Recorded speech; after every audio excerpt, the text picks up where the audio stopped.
avec les anges, nous touchons ton visage, avec les anges, nous touchons ton visage.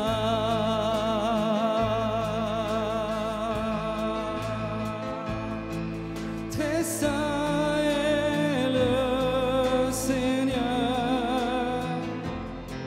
très saint est le Seigneur, très saint est le Seigneur, Yeshua.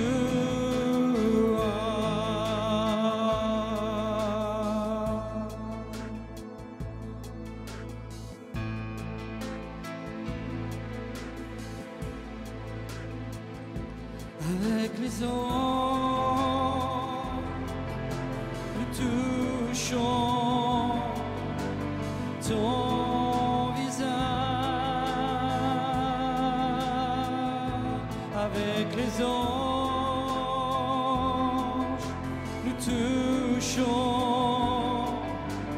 ton visage. Adorez-le. Très saint est le Seigneur, très saint est le Seigneur,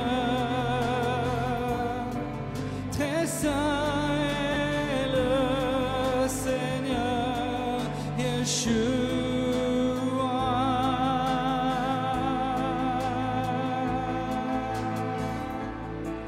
Très saint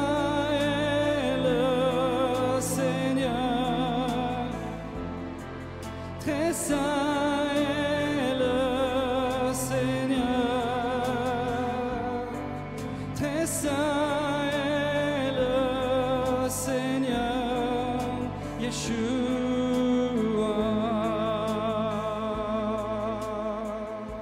Avec les anges, nous touchons ton visage.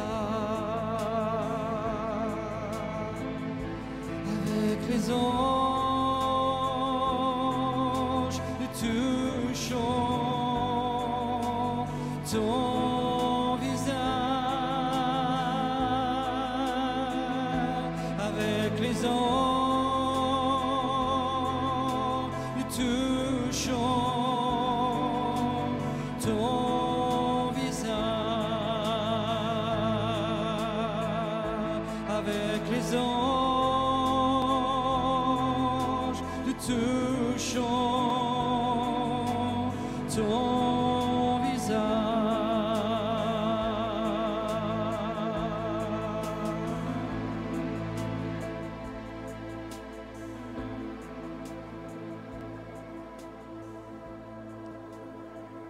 Voilà, on va reprendre maintenant tranquillement. Merci beaucoup à Fabien pour ce bon temps de louange et d'adoration. Et on va parler de l'influence. Pourquoi de l'influence, me demanderez-vous, dans le prophétique et le combat spirituel? Déjà, la prophétie, elle est là pour influencer, pour amener la pensée de Dieu, pour amener les plans de Dieu, pour amener les desseins de Dieu dans la vie d'une personne. Donc, il va y avoir une influence. Pour le combat spirituel consiste à influencer le monde spirituel à partir du monde naturel, ou même le monde naturel, ce qui est à l'intérieur de nous, pour influencer le monde extérieur qui nous entoure. Et l'influence est très importante, et nous-mêmes, nous avons été influencés différemment. Donc, avoir de l'influence, quelque chose qui est vraiment important, et nous verrons aujourd'hui, je pense que je vais partager 2 messages sur l'influence et voir l'influence que cela a.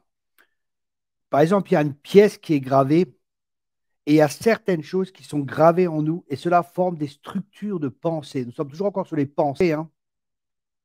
Les influences sont des semences d'autres ou des semences que nous avons nous-mêmes semées dans notre propre vie. Et ces influences qui sont gravées en nous influence notre manière de penser, de parler et d'agir, notre manière d'être. Chaque personne en a.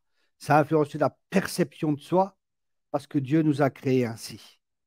Il y a un test qui a été fait sur des enfants. Certains d'eux, les parents s'occupaient d'eux, ils échangeaient, ils les prenaient dans les bras. Et à d'autres, ils donnaient juste de la nourriture et de la boisson, on les changeait, on prenait soin d'eux, mais sans communiquer avec eux ou montrer de l'affection. Et tous, sans exception, sont morts. C'était dans un orphelinat, ce n'était pas les parents, hein, mais c'était dans un orphelinat, je crois que c'était en Roumanie que ce test a été fait. Qu'est-ce que ça signifie concrètement? Ça signifie concrètement que nous grandissons selon les influences qui sont autour de nous. L'amour, l'acceptation inconditionnelle, l'encouragement, la communication de valeurs et ainsi de suite va affecter toute notre vie. Ces influences sont notamment très importantes les 6 premières années de notre vie parce qu'elles vont créer en nous ce qu'on appelle un style de vie, une manière d'être pour être accepté et pour être aimé et pour avoir de la valeur et pour avoir de la sécurité. Maintenant, spirituellement, l'église que l'on fréquente ou les enseignements auxquels on est constamment confronté, les enseignements que nous recevons vont aussi avoir une influence sur nous. Là, je ne sais pas si vous avez vu, j'ai mis un enseignement sur mon Facebook. J'ai dit courtement que la femme, bien sûr, peut enseigner et ainsi de suite. Et il y a plusieurs personnes qui m'ont répondu un peu d'une manière violente. Et ça me permet aussi de faire un tri parce que ces personnes ont été influencées et elles ne sont pas enseignables. Donc, elles restent fermes dans leurs mauvaises décisions. Et je préfère ôter ces personnes de mon Facebook parce que je ne peux pas avoir d'influence dans leur vie. Il y a des forteresses qui sont là et ils ne sont pas prêts à lâcher cela.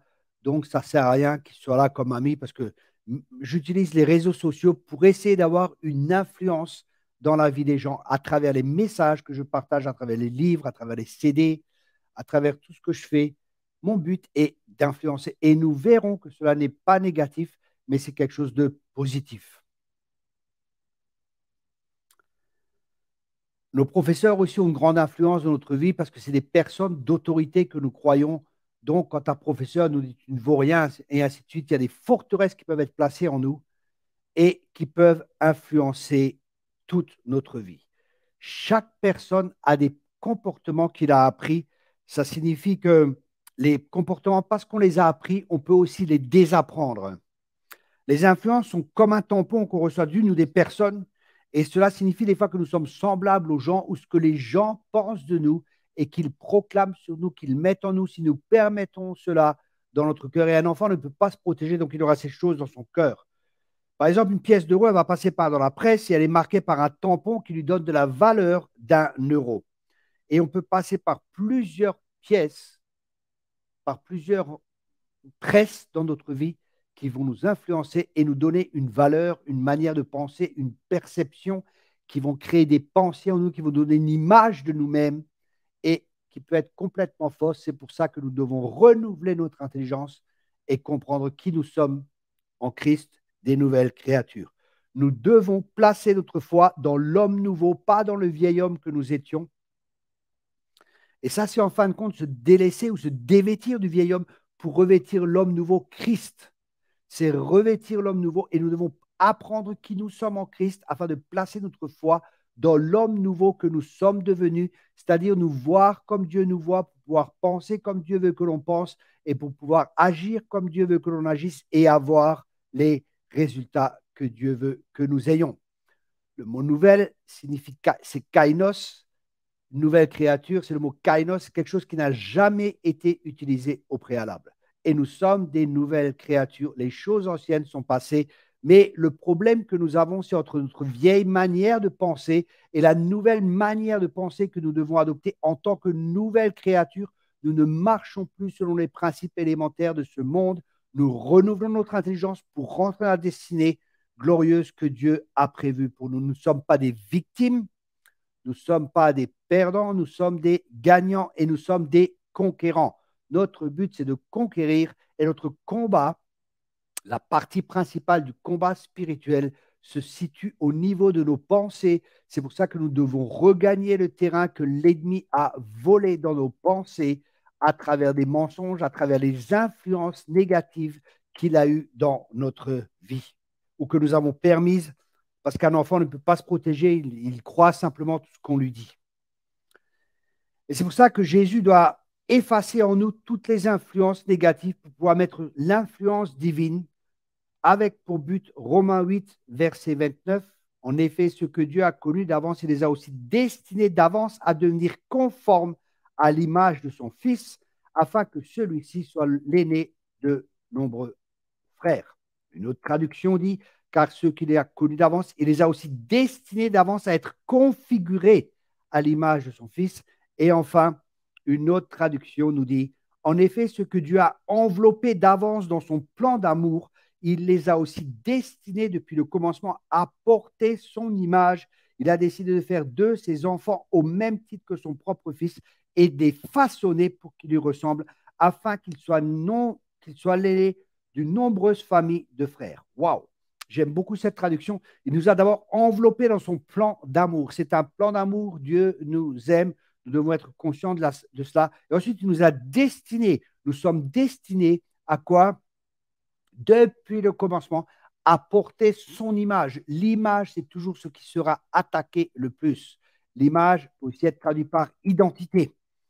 Et il a décidé de faire ses enfants au même titre que son propre Fils et de les façonner pour qu'ils lui ressemblent. Donc, nous sommes dans un temps jusqu'à notre mort où Dieu nous façonne comme le potier façonne le vase. Dieu nous façonne. Nous sommes des vases en terre d'argile, et Dieu nous façonne pour que nous soyons semblables à son Fils dans son caractère, sa manière d'être, que nous reflétons Christ, chacun de nous.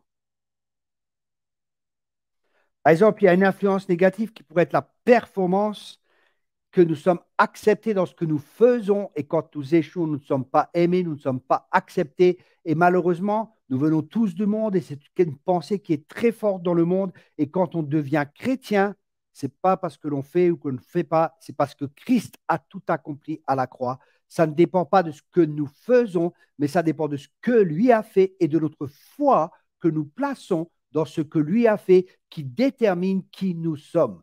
Donc, ce n'est pas parce que nous avons des échecs que nous sommes un échec. Ne nous identifions pas à nos échecs, et identifions-nous à Christ comme Christ s'est identifié à nous. Cet enseignement est très important, il est libérateur. C'est vraiment ma prière qu'un esprit de révélation vous aide pour que vous puissiez comprendre cela, et dans notre vie de tous les jours, que nous puissions adopter nos pensées, aligner nos pensées à celles de Christ et adopter les pensées de Christ, car nous avons la pensée de Christ. Mais il y a un combat qui est là, et l'ennemi ne désire pas cela parce qu'il veut qu'on soit des perdants, il ne veut pas qu'on soit des gagnants, mais Dieu veut que nous soyons des gagnants. Ça sera aussi un message aujourd'hui que je vais partager avec vous. Comment pense un gagnant et comment pense un perdant? Et j'espère, mon but, c'est que vous ayez du succès dans toutes vos entreprises. Mon but, c'est que vous réussissiez. Et pourquoi est-ce que c'est mon but? Tout simplement parce que c'est le but de Dieu. La parole de Dieu dit dans Romains 1, dans Josué chapitre 1, verset 8. Ce livre de la loi ne s'éloigne pas de ta bouche, médite-le jour et nuit afin d'agir fidèlement selon tout ce qui est écrit. C'est alors que tu auras du succès dans toutes tes entreprises. C'est alors que tu réussiras. Dieu veut qu'on réussisse. Dieu veut qu'on ait du succès dans nos entreprises. Nous devons le comprendre, et notre combat est intérieur. Notre être intérieur doit être changé. Beaucoup de gens s'occupent de l'extérieur, de l'apparence, être bien habillé, tout ça c'est bien, mais malheureusement, beaucoup de chrétiens négligent aussi leur être intérieur. Et c'est pour ça qu'il est important de prendre soin de notre être intérieur et notamment de notre cœur, car de lui coulent les sources de la vie. Ça veut dire que la manière de laquelle notre cœur est influencé, nous influencerons le monde extérieur. C'est pour ça que nous devons créer un monde intérieur qui est plus fort que le monde extérieur afin de pouvoir influencer le monde extérieur. Le combat spirituel réside dans le fait d'agir dans un esprit contraire à l'esprit du mal, contraire à l'esprit de Satan. Par exemple, des gens viennent, des ennemis, vous allez les aimer. Les gens vous maudissent, vous allez les bénir. C'est une manière complètement différente d'agir, et c'est ça le combat spirituel. Ne rendez pas le mal pour le mal, mais faites du bien à ceux qui vous maudissent, faites du bien à ceux qui vous persécutent. Vous voyez, ça, c'est uniquement possible si nous avons l'esprit de Christ, mais aussi la pensée de Christ. Parce qu'on peut avoir l'esprit de Christ et avoir des pensées négatives, et nous pouvons ne pas marcher dans l'esprit de Christ, qui est un esprit de sacrifice aussi. Et des fois, c'est un sacrifice, c'est une mort à soi-même quand des gens viennent qui nous parlent mal, qui nous maudissent, et nous réagissons dans un esprit contraire. C'est le combat spirituel. C'est très pratique ce que j'enseigne, c'est pour la vie de tous les jours. Vous savez, les gens veulent combattre contre les puissances dans les lieux célestes, mais dans la vie de tous les jours, ils n'ont pas la victoire. Mais comment, la Bible dit, mais comment peut-on gérer les choses spirituelles si nous n'avons pas à gérer, si nous n'arrivons pas à gérer les choses naturelles? Et c'est pour ça qu'on va apprendre à gérer les choses naturelles, à être changé, à être transformé à l'image de Christ. C'est le but de cette école afin de pouvoir manifester Christ dans le monde extérieur. Et ça, comme dit, la performance, c'est des fois le problème que beaucoup de chrétiens ont. Ils pensent même mériter quelque chose de la part de Dieu. Tu vois, Dieu, combien je prie, tu vois combien je jeûne, tu vois combien je fais. Et ce n'est pas cela qui est important. Ce qui est important, c'est notre foi en Christ. Et après, nous faisons. Il a fait, et parce qu'il a fait, nous pouvons faire, pas par nos propres forces, pas par nos propres capacités, mais si je vis maintenant, ce n'est plus moi qui vis. Si je vis, c'est par la foi en Christ, Christ qui est en moi et qui se manifeste au travers de moi. Dieu veut qu'on ait cette pensée. Je ne peux rien faire, mais toi qui agis au travers de moi. Je suis conscient de ma faiblesse, mais je suis aussi conscient de la puissance de Dieu qui agit en moi. Et c'est pour ça, les circonstances, les difficultés, je suis capable de les vaincre et je suis un plus que vainqueur. Tu es un plus que vainqueur. Je répète, parce que peut-être qu'il y en a qui n'ont pas entendu ou qui ont des forteresses et qui ont du mal à recevoir cela. Je répète cela, tu es un plus que vainqueur. Oui, toi qui m'écoutes maintenant, je déclare, je proclame que tu es un plus que vainqueur. Ce n'est pas les circonstances dans lesquelles tu vis, ce n'est pas les échecs que tu as eus qui déterminent qui tu es, mais la parole de Dieu qui détermine ce que tu es et qui tu es. Nous devons apprendre à nous voir comme Dieu nous voit. Quand Dieu est venu vers Gédéon, il a dit à Gédéon, vaillant héros.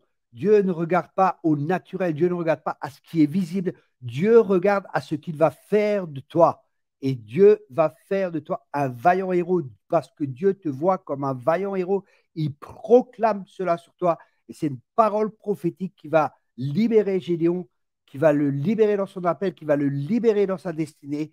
Et c'est ce que nous devons. Nous devons plus nous connaître par la chair, mais nous devons nous connaître par l'esprit et proclamer la perception, la perspective de Dieu sur les personnes, parce que c'est ça qui va aider les gens. Les problèmes, nous en avons tous, des difficultés, nous en avons tous, et nous les connaissons. Mais malheureusement, ce qu'on ne connaît pas, c'est notre héritage en Christ, et c'est pour ça qu'on a besoin de révélation pour savoir qui nous sommes en tant que nouvelle créature, afin de pouvoir marcher en nouveauté de vie. Plus tu comprends qui tu es en Christ, plus tu pourras laisser vivre le Christ en toi et plus il pourra se manifester au travers de toi. C'est pour ça que c'est tellement important qu'il y ait ce renouvellement de l'intelligence et cette compréhension de la nouvelle créature que nous sommes, quelque chose de tout nouveau. Si une personne n'est pas de Dieu, si une personne n'est pas de nouveau, si une personne n'est pas d'en haut, disent certaines traductions, il ne peut pas voir le royaume de Dieu. Et nous voulons voir le royaume de Dieu. Certaines personnes se convertissent assez pour être sauvées, elles se repentent assez pour être sauvées, mais elles ne se repentent pas assez pour vivre le royaume de Dieu. Je m'explique, elles se repentent, elles acceptent Jésus-Christ comme sauveur, mais elles ne font pas le travail nécessaire pour pouvoir vivre la gloire présente et la gloire que Dieu veut déverser, les manifestations de signes, de miracles et de prodiges, parce qu'elles ne sont pas assez repenties dans leur manière de penser. Elles pensent, ah, ça c'est réservé à certains spécialistes, c'est pour certaines personnes de prophétiser, c'est réservé à certaines personnes d'entendre la voix de Dieu. Mais la parole de Dieu est très claire. Elle dit que mes brebis entendent ma voix et nous entendons sa voix. C'est très intéressant parce que j'avais une évangélisation de motards ce week-end. Moi. Et pendant la route, je priais, j'ai dit, Seigneur, mais qu'est-ce que je dois amener comme message? Et d'un seul coup, j'ai mon GPS allumé parce que je ne connais pas la route. Et devant moi, je vois une déviation. Là, je dis, purée, maintenant, j'espère que c'est le bon chemin, hein. J'ai passé par là. Et le GPS voulait toujours me faire faire demi-tour. Mais j'ai suivi les panneaux à ce moment-là. Et je suis arrivé sur la bonne route. Et le message, et là, le Seigneur a commencé à me parler avec le GPS, guidé par le Seigneur. GPS guidé par le Seigneur. Le jour d'avant, j'ai mis mon GPS et il me fallait 3 heures et demie de route. Ça signifie que je savais quand je devais partir et ça signifie que je connaissais, bien que je ne connaisse pas la route, qu'il allait me guider et qu'il allait me conduire. Et pendant que je jouais dans la voiture, le Seigneur continuait à me parler à propos du GPS et il me disait, nous étions tous comme des brebis errantes qui n'avaient pas de berger. Et notre Dieu et notre GPS, c'est notre bon berger. Il prend soin de nous, il nous conduit. Et dans la vie, il peut y avoir des bifurcations, il peut y avoir des difficultés dans la vie. Et là, nous pouvons retourner aux anciennes influences négatives qui nous ont influencés, où nous pouvons nous laisser influencer par la parole de Dieu et placer plus notre foi dans la parole de Dieu. Je reviens à mon message. J'étais complètement dépendant du GPS. Et ça, c'est ce que Dieu veut. Dieu veut que nous soyons comme Jésus était complètement dépendant du Père, que nous soyons complètement comme je l'étais du GPS. Je ne connaissais pas du tout la route, ça m'a fait passer par la Suisse, d'Allemagne en Suisse, de nouveau en Allemagne, de nouveau en Suisse, et après j'ai pu retourner en Allemagne. Je ne connaissais pas le chemin, je n'avais pas de carte, je n'avais pas cherché, mais j'avais mon GPS. Et c'est pareil pour nous, des fois, on ne sait pas ce qui nous attend à l'avenir, mais j'ai une bonne nouvelle, nous avons un GPS, nous avons le Seigneur qui peut nous conduire. Mais pour ça, il fallait que j'allume mon GPS. Il fallait que je mette mon GPS en route. Et comment pouvons-nous mettre cela en route? Tout simplement, c'est par la foi. Par la foi que nous nous connectons à Dieu. C'est par la foi que nous sommes en relation avec Dieu. C'est par la foi que nous entendons Dieu nous parler dans nos pensées. C'est par la foi que nous combattons. C'est par la foi que nous sommes plus que vainqueurs. Parce que le juste vivra par la foi. Notre nouvelle vie est une nouvelle vie de foi où nous ne plaçons plus notre foi dans les influences négatives que nous avons eues du passé, mais nous nous laissons influencer par la parole de Dieu afin d'être influencés, changés, transformés, rendus conformes à l'image de son Fils bien-aimé afin de pouvoir être utilisés par Dieu pour pouvoir influencer. La manière de laquelle Dieu nous influence, Dieu, au travers de nous, pourra influencer le monde. L'influence est tellement, tellement importante. L'apôtre Paul disait dans 2 Corinthiens 12, verset 10, « Je trouve ainsi ma joie dans la faiblesse, les insultes, la détresse, les persécutions et les angoisses que j'endure pour le Christ, car c'est quand je suis faible que je suis réellement fort. » Vous voyez, nous, quand il y a des insultes, quand il y a la détresse, des persécutions, des angoisses, tout ça, on ne le veut pas.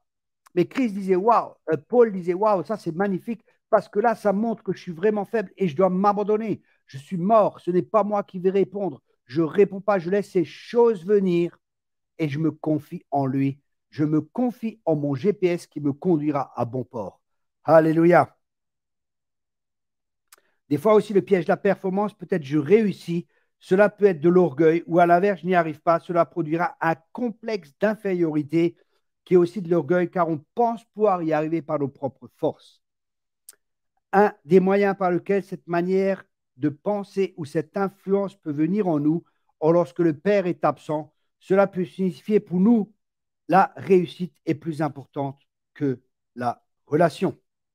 Et ça aussi, on trouve dans le christianisme. Vous voyez, ce matin, Martha a parlé de la relation et des fois, on est plus fixé sur le faire que sur la relation. Dernièrement, j'étais dans une église que j'aide beaucoup en Allemagne et le pasteur était tout content, il y avait du monde, on va porter du fruit, l'église va être pleine et ci et ça. Et le message que Dieu m'a donné allait à l'inverse de ce qu'il a, enfin pas à l'inverse parce que c'était positif de la manière à laquelle elle était, mais en même temps, nous devons apprendre à connaître les temps de Dieu parce qu'il y a des saisons.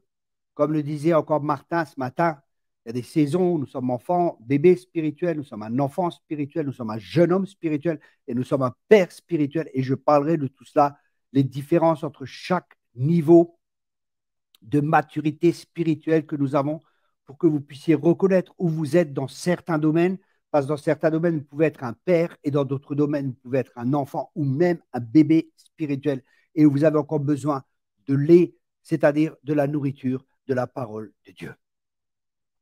Et mon message était vraiment pour l'Église, que cette Église est dans une saison en ce moment, et c'est une saison d'hiver. Et les saisons, il y a quand même quelque chose qui se passe, même si nous voyons que rien se passe ou que nous croyons que rien se passe, parce qu'en hiver, la terre se ramollit, il y a un travail qui se fait, et après, il y a l'été, il y a l'automne, il y a les différentes saisons, et chaque saison est nécessaire. Et dans nos vies aussi, nous traversons des saisons. Il y a des saisons où nous allons avoir beaucoup d'influence, et d'autres saisons, nous allons penser, ouais, il n'y a pas d'influence, mais je ne porte pas de fruits.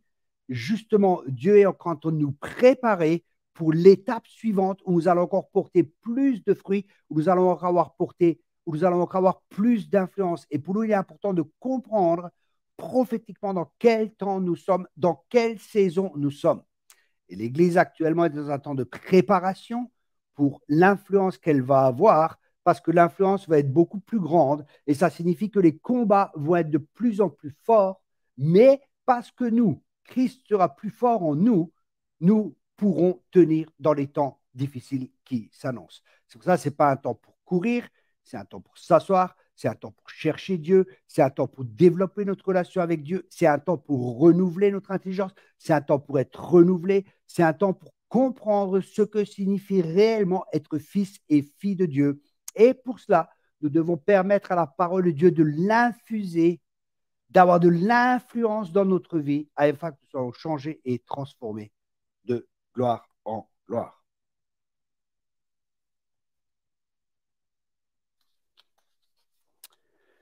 Une autre influence que nous rencontrons aussi, c'est la dépendance envers les personnes. Par exemple, la vie des gens est tellement importante que toutes nos actions sont dirigées par ce que les gens pensent. Et là, c'est une influence négative. Et la Bible en parle clairement. Par exemple, si les gens pensent, mais qu'est-ce que les gens pensent si je vais faire ceci ou si je vais faire cela? Qu'est-ce que les gens pensent si je suis habillé comme ceci, si je suis habillé comme cela, ou si je vais dire cela? Et nous sommes dépendants de ce que les gens pensent. Et dans le prophétique, ce n'est pas possible de vivre ainsi. Parce que vous allez des fois avoir des paroles de correction. Vous allez avoir des paroles qui vont aller à contresens de ce que les gens pensent. Et ça veut dire qu'il y aura de la confrontation. Écoutez-moi bien. La confrontation chrétienne n'est rien de négatif. La confrontation, c'est amener la vérité. Et c'est pour ça qu'il y a une confrontation. Et nous sommes dans une guerre spirituelle, nous sommes dans un combat spirituel. Et ce combat, c'est la confrontation entre la vérité et le mensonge. Et d'abord, ça se trouve en nous, les mensonges que nous avons pu croire sur nous-mêmes, sur notre manière d'être et ainsi de suite, et sur la vérité de qui nous sommes réellement. Il y a un combat qui est là, mais nous sommes plus que vainqueurs. Maintenant, voyons ce que la Bible dit sur ce que pensent les gens. Proverbe 29, verset 25 nous dit « La crainte que vous avez des hommes tend un piège sous vos pas, mais l'Éternel protège celui qui se confie en lui. » On voit que la crainte des hommes, c'est un piège, elle va nous limiter, et Dieu ne veut pas que nous soyons limités par la crainte des hommes, mais qu'on soit libérés par la crainte de Dieu. Alléluia. Et ça fait une grande différence. Dans Jean 5, verset 44, Jean chapitre 5 au verset 44, Jésus parle et il parle aux pharisiens. Il leur dit, d'ailleurs, comment pourriez-vous parvenir à la foi alors que vous voulez être applaudis les uns par les autres et que vous ne recherchez pas la gloire qui vient de Dieu seul? Et ils cherchaient la gloire des hommes, ils cherchaient à être bien vus par les hommes, ils allaient toujours dans le sens des hommes pour être approuvés des hommes. Mais le plus important, c'est d'être approuvé de Dieu. Et ça signifie que des fois, nous serons désapprouvés par les hommes. Le ministère prophétique, c'est un ministère aussi de confrontation, de ramener les choses pour arracher Jérémie 1, qui arrache, qui plante, qui détruit, mais aussi qui construit. Ce n'est pas juste détruire, c'est aussi construire. Un ministère qui détruit seulement, ce n'est pas juste. Il faut un équilibre. Okay? Un ministère qui arrache seulement, ce n'est pas juste. Il faut aussi planter. Donc, il faut de l'équilibre dans les deux. C'est-à-dire, des fois, Dieu va nous demander d'arracher, Mais des fois, Dieu va nous demander de planter. Là, je suis en train de planter, mais en même temps, j'arrache à travers l'enseignement, je plante la parole de Dieu, mais en même temps, j'arrache des choses sur vos vies qui ne sont pas en adéquation avec le Seigneur, qui ne sont pas dans la pensée de Dieu pour votre vie.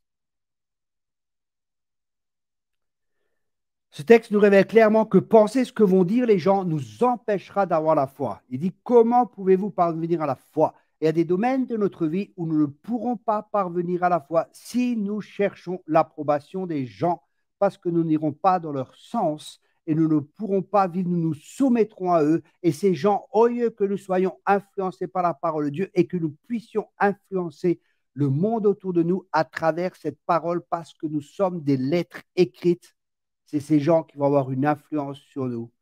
Et au lieu d'être des chrétiens thermostats, nous devenons des chrétiens thermomètres. Ça veut dire influencer au lieu d'être des influenceurs. Dieu t'appelle à être un influenceur. La dépendance des gens nous conduit aussi à dire il faut être comme cela ou se comporter comme cela, sinon on sera rejeté, on ne sera pas accepté. Mais nous devons comprendre que nous sommes aimés et que nous sommes acceptés inconditionnellement par le Seigneur. Et ça doit être un fondement dans notre vie afin de ne pas chercher l'approbation des hommes dans le ministère et surtout dans le prophétique, parce qu'il y a beaucoup de rejet. Je crois que c'est une arme principale que l'ennemi utilise contre le ministère prophétique, car il y a une sensibilité qui est là, et c'est le rejet. Et nous voulons tous être acceptés.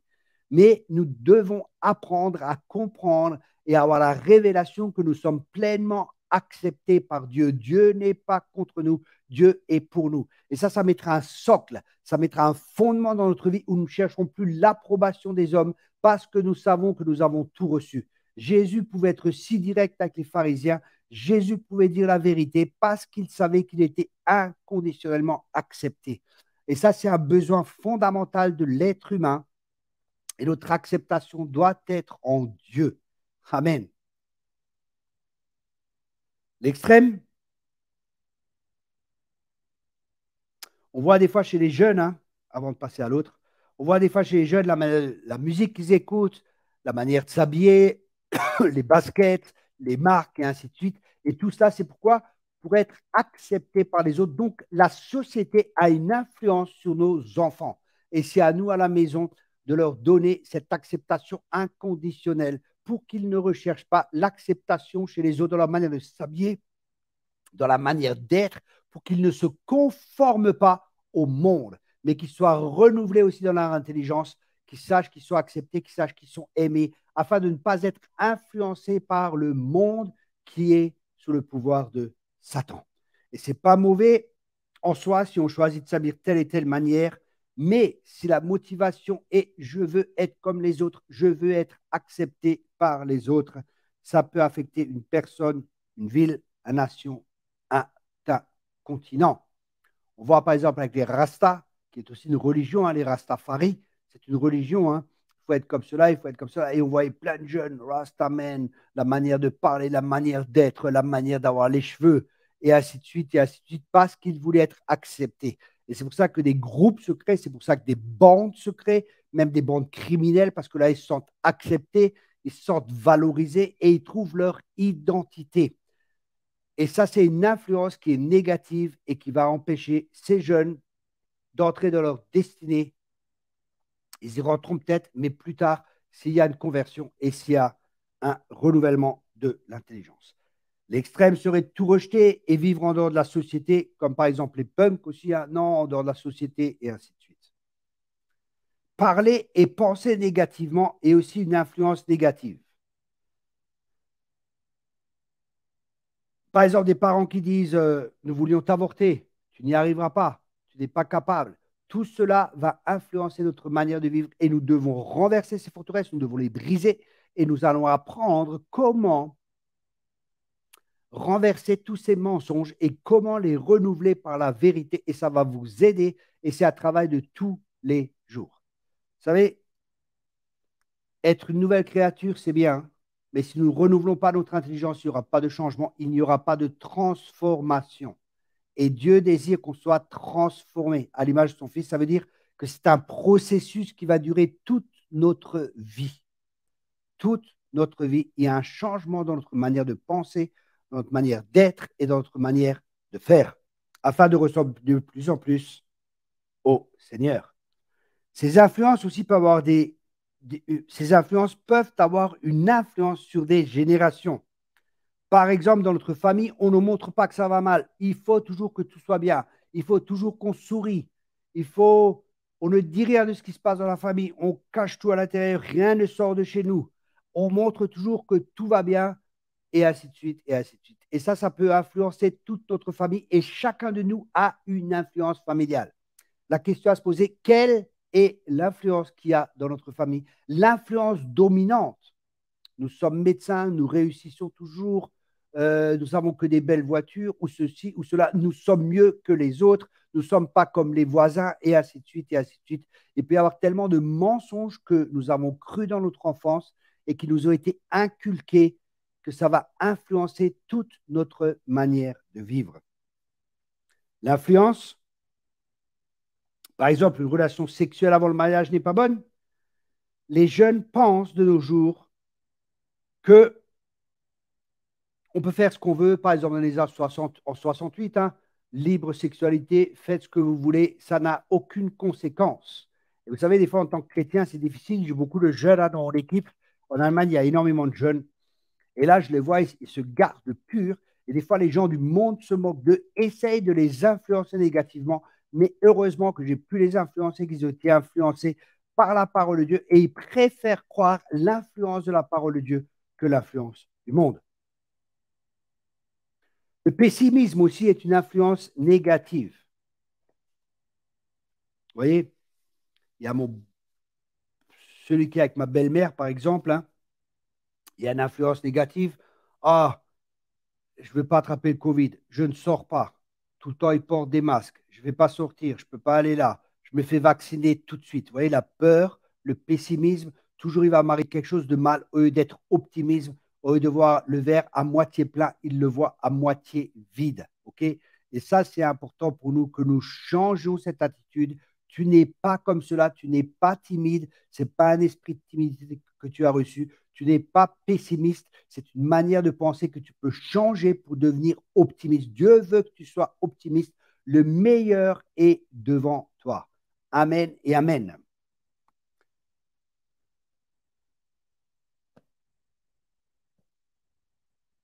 Une influence, peut-être que mon père ne prenait pas soin de moi, mais en tant que femme, j'ai besoin d'acceptation de mon père. Aussi, dans ses jeunes années, une femme qui n'a pas eu l'acceptation de son père, elle voudra l'acceptation des hommes et elle ira d'homme en homme, de relation sexuelle en relation sexuelle, de déboire en déboire et de défaite en défaite, le cœur brisé et ainsi de suite. Parce qu'elle avait besoin de l'acceptation de son père, elle va chercher ça ailleurs et elle est influencée négativement et elle pense qu'elle trouvera ça à travers des hommes au lieu de trouver ça par chez le Seigneur. Mais la bonne nouvelle, nous la voyons dans Romains 8, verset 16. L'Esprit lui-même et notre esprit nous témoignent ensemble que nous sommes enfants de Dieu. Et puisque nous sommes enfants, nous sommes aussi héritiers de Dieu et donc co-héritiers du Christ, puisque nous souffrons avec lui pour avoir part à sa gloire. Alléluia. Vous savez, c'est des souffrances des fois de marcher avec Dieu, mais nous aurons part à sa gloire. La gloire est beaucoup plus grande que les souffrances du temps présent qui sont passagères. La gloire, elle est éternelle. Dieu a un héritage pour nous. Ça signifie que nous pouvons nous débarrasser de l'héritage négatif que nous avons eu dans notre enfance, de nos parents, par l'éducation, par l'école, par toutes ces choses, et nous pouvons recevoir le nouvel héritage que Dieu veut nous donner. Et là, nous avons besoin du Saint-Esprit pour comprendre tout ce qui nous a été offert en Christ, tout ce qui nous a été offert, parce que nous sommes bénis de toute bénédiction. Amen. Je répète cela, nous sommes bénis de toute bénédiction. Ce n'est pas là où tu es qui est important, c'est là où tu vas qui est important. Là où tu es, ça peut être au bas de la montagne, ça peut être dans la vallée, mais j'ai une bonne nouvelle, il y a des sommets à atteindre pour toi, il y a des sommets à atteindre pour moi. Et ça ne s'atteint pas comme ça en étant passif, ça ne s'atteint pas en attendant, mais c'est en se mettant en marche, en se mettant en mouvement, en actionnant notre foi, parce que la foi, elle doit être active et agissante toujours par amour. Par amour pour Dieu, nous nous laissons changer. Par amour pour Dieu, nous nous laissons transformer. Par amour pour la société autour de nous, parce que Dieu a créé des choses merveilleuses pour chacun de nous. Dieu a mis un potentiel en nous pour que ce potentiel soit utilisé pour que nous puissions influencer peut-être toute une génération. Que nous puissions influencer les gens, les proches, les gens qui sont autour de nous, là où Dieu nous a placés. Tu es appelé à être une personne d'influence. Et c'est pour ça que Dieu a mis un potentiel en chacun de nous. Et nous devons apprendre à développer et à maximiser notre potentiel. Chacun de nous a un potentiel. Moi, je ne savais pas que je pouvais écrire des livres. Je ne savais pas que j'étais capable de prêcher. Je bégayais à l'époque. Je ne savais pas que j'allais avoir une influence. Je ne pensais pas cela. Mais quand Christ est venu dans ma vie a été changée. Ma vie a été transformée. Et c'était le début. C'était la nouvelle naissance, mais après, j'ai dû apprendre à marcher en nouveauté de vie, c'est-à-dire à apprendre l'héritage et à renouveler mon intelligence et encore du travail pour que l'image de Christ soit formée de plus en plus en moi. Les influences qui peuvent venir de nos expériences. Expériences négatives, solitude, échec et ainsi de suite. J'ai discuté encore avec une personne hier, est très influencé par son père. C'est pas un chrétien, hein, et je lui ai parlé du Seigneur et tout ça. Alors, il y avait tout un mélange avec l'hindouisme, avec Jésus, enfin tout un mélange. Et je parlais doucement et je voyais toute sa manière de penser, vous voyez, qui était influencée par l'hindouisme, par l'homme est bon et ainsi de suite. Et il me parlait de nouvelles créatures, mais il ne comprenait pas. Il me citait des versets, mais hors contexte. Il ne comprenait pas. Vous voyez, il était influencé par l'ennemi. Et il pensait être influencé par Dieu. Il me dit, oui, mais moi, je suis chrétien, je suis un chrétien. Je lui dis, mais tu es catholique? Il me dit, oui, je suis catholique. Je dis, c'est bien. Mais est-ce que tu es vraiment un chrétien? Est-ce que tu es... Oui, Dieu fera toutes choses neuves, l'enfer n'existe pas. Et ainsi, vous voyez, il mélangeait toutes choses. Et il ne comprenait pas. Pourquoi? Parce qu'il avait été influencé négativement. Et ça, c'est le combat spirituel dans lequel nous sommes amenés, la présence de Dieu qui peut changer la manière de penser. C'est pour ça que nous devons être à l'image de Dieu, porteur de son image et porteur de sa présence, l'onction de Dieu, la présence manifeste de Dieu, la gloire de Dieu. Parce que avoir de l'influence, le mot gloire signifie kabot. Ça signifie avoir du poids. Alléluia. Et avoir du poids, ça signifie avoir de l'influence. On dit d'une personne, elle a du poids, elle a de l'influence. Et le mot kabot, c'est le mot gloire en hébreu. Et ça signifie avoir du poids, ça signifie avoir de l'influence. Waouh, c'est fort, les amis. Ou alors, on peut avoir des perceptions aussi de nos familles, se moquer de certains groupes, les blondes, les arabes, les gros, et ainsi de suite. Ou alors, à l'école, on fait un exposé et on fait des erreurs et tout le monde se moque de nous. On a eu un accident de voiture, on a peur de rouler en voiture. Et tout cela, il est important de trouver la racine. Quand est-ce que c'est la première fois que cette pensée est venue en nous, que cette influence est venue en nous, et là, repentir d'avoir cru cette fausse influence, la remettre à Dieu et renouveler notre intelligence, croire la parole de Dieu.